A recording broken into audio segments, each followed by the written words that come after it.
el pecado de homicidio no involuntario, sino más bien a sangre fría.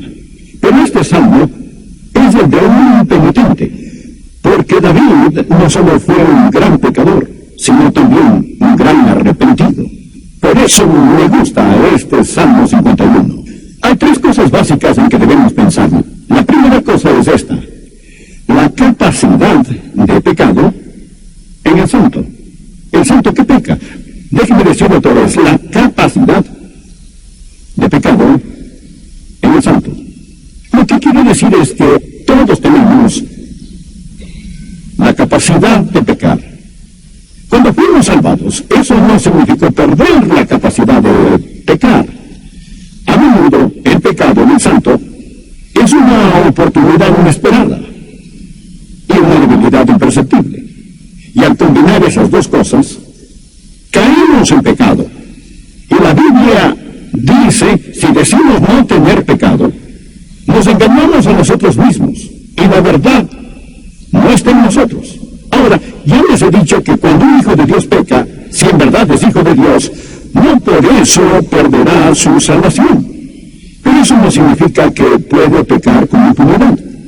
Tan cierto como que al meter la mano en el fuego se van a quemar, si van a pecar, van a sufrir. Años atrás leí sobre un exboxeador que fue salvo y sentía que Dios le llamaba a predicar. Pero en realidad nadie quería darle el púlpito, así que se puso un pequeño púlpito en la esquina de una calle en West Madison, Chicago, y ahí predicaba. Y tenía su congregación que venía, pero también venían sus detractores. Y le tiraban huevos, y le tiraban vegetales podridos y frutas. Tenía una pequeña bandera nacional en este lado y la bandera cristiana en otro, y había un policía que vigilaba que la situación no terminara en una revuelta, porque este boxeador era salvo, pero no era todo un santo. En medio de toda esta situación había también un hombre, un pseudo intelectual y cínico, a quien le encantaba venir y molestar al exboxeador y tratar de confundirlo. Y ellos tenían sus pequeñas discusiones que generaban mucho más calor que luz. Pero un día este exboxeador, este expugilista estaba listo. Dijo, tú dices que la Biblia no es verdad. Y el otro dijo, así es pura mentira. Le dijo, bueno, si puedo probar que al menos un versículo en la Biblia es verdad, ¿pedirías perdón? El hombre dijo, sí. Dicho eso, el exboxeador saca la mano y agarra la nariz de este hombre tan bruscamente que empieza a salir sangre de la nariz. Luego se enderezó, abrió su Biblia, Proverbios capítulo 30, versículo 33, y leyó, el que recio se suena las narices, sacará sangre. Y dijo, tienes que admitir que es verdad. Quiero que me pidas perdón. Y añadió todo el versículo de ley, el que bate la leche sacará mantequilla, y el que recio se suena las narices sacará sangre. Y hoy les quiero decir que tal como se saca mantequilla al batir la leche y sale sangre al maltratar la nariz, si van a pecar, van a sufrir. Que nadie piense que la seguridad eterna del creyente es una oportunidad para estar en pecado. No es así. Si van a pecar, van a sufrir, sea si son salvos o estén perdidos. Ahora, sigamos, no solo hay la capacidad de pecado, sino las consecuencias del pecado. ¿Qué pasa cuando un cristiano peca? Quiero mencionar varias cosas. Vean el Salmo 51. David dice, ten piedad de mí, oh Dios, conforme a tu misericordia, conforme a la multitud de tus piedades, borra mis rebeliones. Lávame más y más de mi maldad y límpiame de mi pecado. La primera cosa que el pecado hace en la vida del cristiano, la primera consecuencia es que mancha el alma. Mancha el alma. David dice, lávame, límpiame. ¿Por qué pidió David eso? Se sentía sucio. No sucio físicamente. Era un rey. Se bañaba en su bañera de mármol. Dormía sobre sábanas de seda. Se vestía como un rey. Pero se sentía sucio, hecho un asco, mugriento. ¿Sabe que esa es una forma de saber si son salvos? No si pueden pecar o no, pero ¿su pecado le hace sentir sucio? Es que hay una diferencia entre un hijo de Dios y un hijo del diablo. El hijo del diablo peca y no le molesta. Puede usar el nombre de Dios en vano y al repentirle dirá, ¿qué dije? ¿O qué hay de malo en eso? ¿No le molesta el pecado? ¿Hay una diferencia entre un hijo de Dios y un hijo de Satanás? Es como un cerdo en el lodo. Y ustedes saben que ningún cerdo se ha sentido sucio. Ningún cerdo ha dicho, ay de mí que estoy sucio. Una oveja que cae en el lodo quiere salir, pero el cerdo se queda ahí porque es su naturaleza. No se siente sucio. La diferencia entre un hijo de Dios y un hijo del diablo es esta. Cuando el hijo de Dios cae en pecado, lo detesta. El hijo del diablo corre al pecado y lo intenta. David pecó, pero se sentía sucio, mugriento. Dijo, oh Dios, lávame, límpiame. Acérquense, les quiero decir algo. Si pueden pecar, y ese pecado no les moleste en nada, dudo que jamás han sido salvos. Dudo que tengan el Espíritu Santo viviendo en ustedes. Esa es la primera consecuencia. La segunda cosa que hace el pecado no solo mancha el alma, sino que satura la mente. Fíjense el versículo 3. Porque yo reconozco mis rebeliones, y mi pecado está siempre delante de mí. Siempre delante de mí. Noche y día y noche. Lo que David hizo resonaba en su alma y en toda su conciencia. No podía olvidarlo. Estaba ahí. Es una marca indeleble. Es una herida en su alma. Satura su mente. Y si pueden pecar y olvidar ese pecado, dudo que jamás han sido salvos. Porque el Espíritu Santo les va a recordar de ese pecado. David dice, mi pecado está siempre delante de mí. ¿Significa, Pastor Rogers, que si peco las 24 horas estaré pensando en eso? Quizá no conscientemente, pero sí subconscientemente. Si no lo deja entrar por la puerta, dará vuelta a la casa y entrará por la ventana. Y lo verá como una jaqueca. Lo verá no poder concentrarse. Lo verá como un humor insoportable. Lo verá no poder orar. Lo va a ver en otras formas. No digo que si tienen jaqueca es porque han pecado, pero hay gente que la tiene porque sí han pecado. Su pecado está delante de ellos. Está ahí. Satura la mente. Hay dos tipos de heridas que puede sufrir el alma humana. Una es culpa y la otra es dolor. Esta semana pasada he tratado con gente que está en dolor. Anoche estuve hablando con una amada hermana de nuestra iglesia, cuyo esposo murió y fue al cielo. Su corazón está herido por el dolor, pero no por la culpa. El dolor es una herida limpia, y como es una herida limpia, sanará. Es una herida abierta, profunda, duele, pero sanará, porque es una herida limpia. La culpa es una herida sucia. Está infectada, inflamada y contaminada y nunca sanará hasta ser limpiada. ¿Qué hace el pecado? Mancha el alma, satura la mente, y la tercera consecuencia es esta: quema la conciencia. En el versículo 4, contra ti solo he pecado y he hecho lo malo delante de tus ojos. David está consciente de su error. David no está clamando contra el castigo, está clamando contra el pecado. Dice, Dios mío, he pecado contra ti. Algunos dirán, David pecó contra su reino, cierto.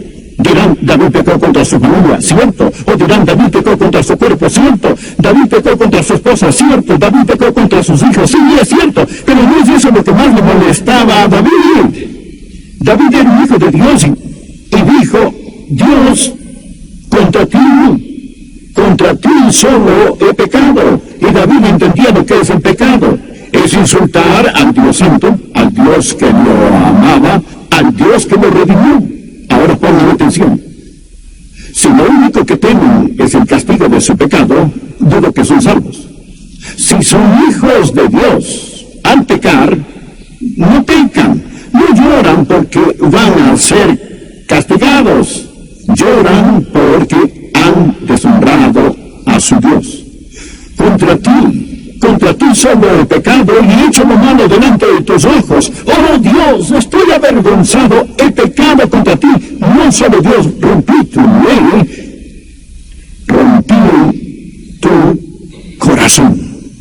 Y esa es la diferencia entre un esclavo y un hijo.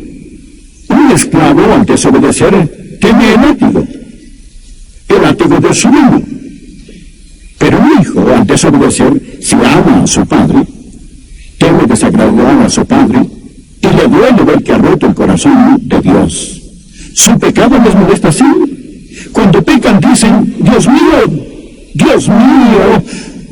he pecado contra ti y mi conciencia me arde. Créeme, ningún torturador, el pueblo lo dice, iguala el miedo de dolor inexpresable con el dolor de quien dio noche sin descansar, lleva a su propio acusador en el alma. Y no podrán tener el gozo del Señor si al caer escogen alejarse de Dios. Miren a David, un hijo de Dios, y se sienten miserable. Le diré otra consecuencia. Amarga el espíritu. Versículo 10. Cree en mí, oh Dios, un corazón limpio, y renueva un espíritu recto. Su espíritu estaba mal. ¿Han visto una persona caída con un espíritu amargo? ¿Saben que prefiero estar con un típico pagano no creyente que estar con un cristiano caído? Personas caídas son las personas más odiosas, malhumoradas y vituperantes que jamás he conocido, porque por adentro están miserables y condenados quieren compartir su miseria con todos los demás. Observen a la persona de espíritu amargo, de un espíritu que está mal. Son los que más que critican en la iglesia. ¿Saben que piensan que Dios les dio el don de criticar? ¿Saben cuál es su problema? Han caído. Si alguien tiene un estómago amargo, no hay plato que le apetezca. Y ellos ven algo malo en todo y con todo. Miren el ejemplo. David cometió adulterio y tratando de encubrirlo, cometió el pecado de homicidio. El profeta Natán vino a hablar con él y no era para hablar sobre plena política. Vino a hablar sobre el pecado de David y le contó la historia de un hombre que tenía una pequeña cordera que era como su propia hija.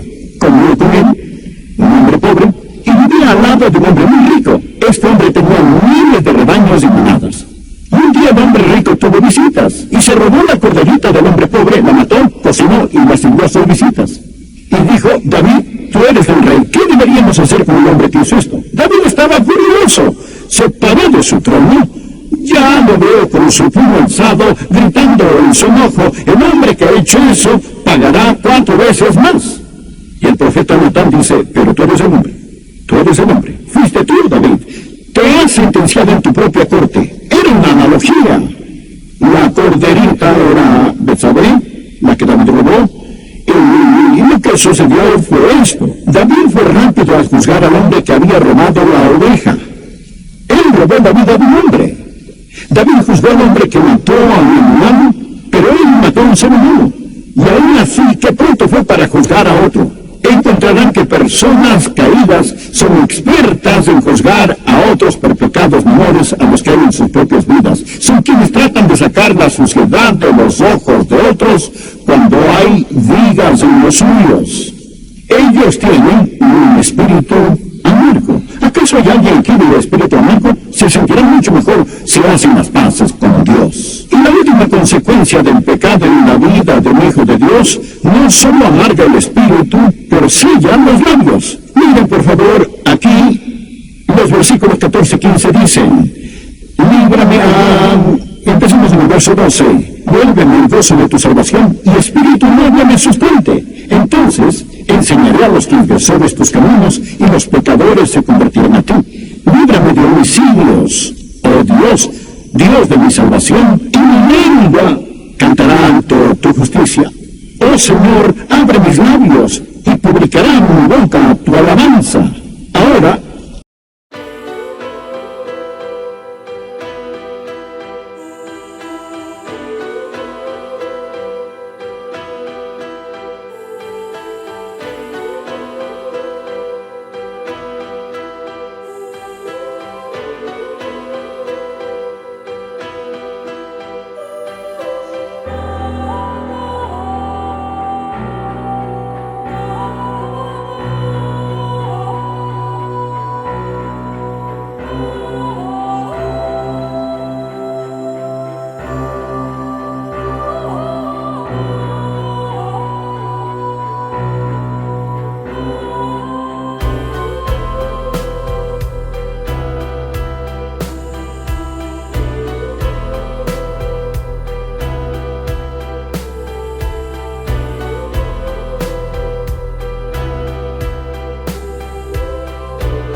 confesión. Mire lo que dice en el versículo 3, porque yo reconozco mis rebeliones, y mi pecado está siempre delante de mí, contra ti solo el pecado, y he hecho lo malo delante de tus ojos, para que seas reconocido justo en tu palabra y tenido por puro en tu juicio. Esto es confesión. La Biblia dice en 1 de Juan 1:9, si confesamos nuestros pecados, Él es fiel y justo para perdonar nuestros pecados y limpiarnos, aleluya, de toda maldad. No es tan solo admitir el pecado, es confesarlo. Él dice el pecado contra ti. Hay una cosa que Dios no acepta para el pecado, amigos, y eso es una excusa o cortada. David pudo haber dicho, no fue mi culpa. Mi esposa no me ama como lo merezco. O dicho, no fue mi culpa. ¿Quién manda de saber amarse donde todos pueden ver? Pero esa es mi debilidad. Dios, tan solo somos humanos. Tengo un desorden para morir. Y con esto, bueno, pudo haber dado mil y una excusas. Una cosa que Dios no acepta para el pecado es una excusa. Pero confesión es estar de acuerdo con Dios. Hay que decir, yo soy culpable. No mi hermano, no mi hermana, pero yo, Dios, necesito intercesión. Esa es una confesión franca. Es la confesión que Dios quiere. Si tratamos de esconderlo, Dios lo descubre. Pero si lo mostramos, Dios lo esconde. Y luego nos limpia y perdona. Y ahora la tercera. Miren esto. Primero confianza.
De la contaminación del pecado. Y luego dice, purifícame. Y eso es del poder del pecado. No solo quita el castigo, no solo quita la contaminación, pero literalmente nos purifica por dentro.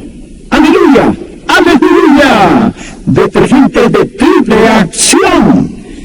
Y ya no tienen que andar con su carga de culpa. No tienen que cargar esa condenación que Satanás ha puesto sobre ustedes. Pueden estar limpios. Lávame y seré más que blanco que la nieve.